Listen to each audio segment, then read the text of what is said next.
जुबान ही कटार है। चले थे बिहार को ललकारने, 25 साल तक जिन्होंने जातिवाद का जहर फैलाया। वादों की बौछार है। जंगल राज पार्ट 2 है। मैं भी गठबंधन कर लो, कुछ नहीं होने वाला। अब आर है या पार है। लोकसभा चुनाव के छठे चरण का प्रचार गुरुवार शाम खत्म हो गया। छठे दौर में 25 मई को 8 राज्यों और केंद्र शासित प्रदेशों की 58 सीटों पर वोटिंग होनी है। अब तक लोकसभा की 543 सीटों में से 428 पर मतदान पूरा हो चुका है।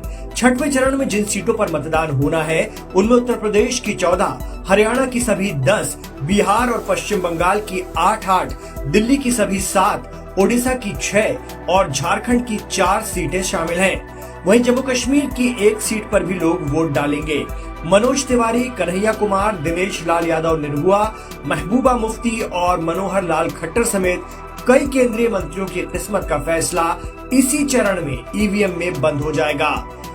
छठे चरण में विभिन्न राजनीतिक दलों के कुल 889 उम्मीदवार मैदान में हैं। इनमें संबलपुर से धर्मेंद्र प्रधान, उत्तर पूर्वी दिल्ली से मनोज तिवारी और कन्हैया कुमार, यूपी के सुल्तानपुर से मेनका गांधी, अनंतनाग राजौरी से महबूबा मुफ्ती, करनाल से मनोहर लाल खट्टर, कुरुक्षेत्र से नवीन जिंदल और गुरुग्राम से राव इंद्रजीत सिंह और राज बब्बर जैसे नेता शामिल हैं।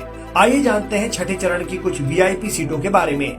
उत्तर पूर्वी दिल्ली लोकसभा सीट से बीजेपी ने मनोज तिवारी को उम्मीदवार बनाया है। वहीं कांग्रेस के कन्हैया कुमार उन्हें टक्कर दे रहे हैं। 2014 के लोकसभा चुनाव में मनोज तिवारी को 45.25% मत मिले थे। उन्होंने आम आदमी पार्टी के उम्मीदवार प्रोफेसर अनंत कुमार को पराजित किया था।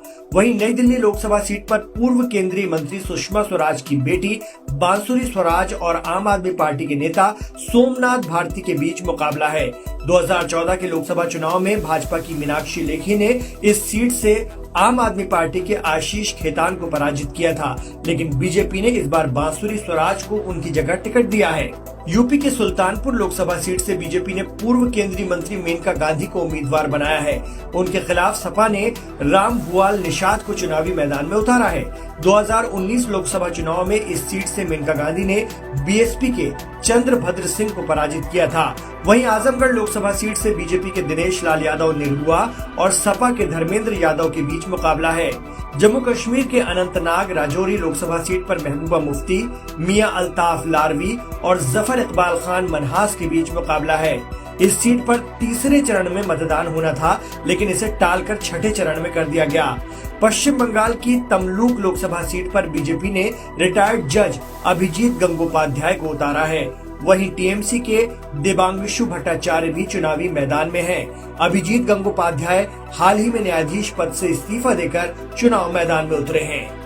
हरियाणा के करनाल लोकसभा सीट से बीजेपी ने पूर्व सीएम मनोहर लाल खट्टर को प्रत्याशी बनाया है, जबकि कांग्रेस ने दिव्यांशु बुद्धिराजा और जेजेपी ने देवेंद्र कादियान को मैदान में उतारा है। इस सीट पर साल 2019 में बीजेपी के संजय भाटिया ने कांग्रेस के कुलदीप शर्मा को पराजित किया था।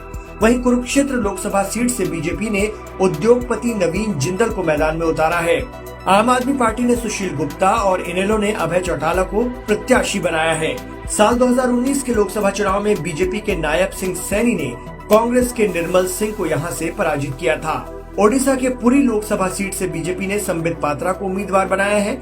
बीजेपी के अरूप पटनायक और कांग्रेस ने जयनारायण पटनायक को उनके खिलाफ मैदान में उतारा है। 2019 के लोकसभा चुनाव में बीजेपी के पिनाकी मिश्रा ने संबित पात्रा को हराया था।